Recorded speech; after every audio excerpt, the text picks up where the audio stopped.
ধন ও সম্মান প্রদানকারী মুসলমানি যন্ত্র। এটি লাল কিতাব বই থেকে নেওয়া। খুব শক্তিশালী যন্ত্র এটি ধারণ করলে ধন সম্পদ লাভ হয়। খুব শক্তিশালী যন্ত্র।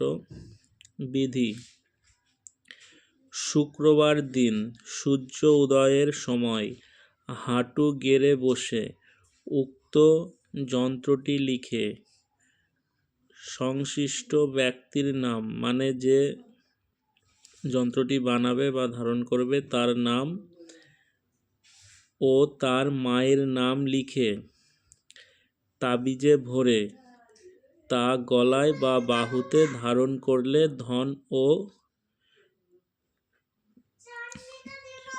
সম্মান লাভ হয়।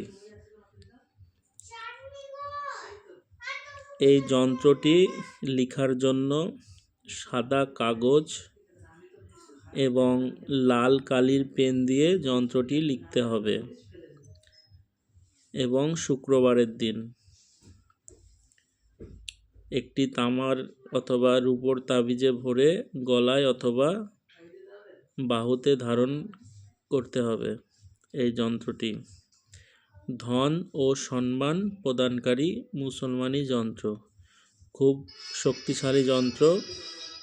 আপনারা ব্যবহার করে দেখুন, আপনাদের অর্থনৈতিক সমস্যা আর থাকবে না এবং প্রচুর মান সম্মান পাবেন যেখানেই যাবেন। সবাই ভালো থাকবেন, সুস্থ থাকবেন। জয় মা তারা, জয় গুরু বামদেব। সবার মঙ্গল হোক।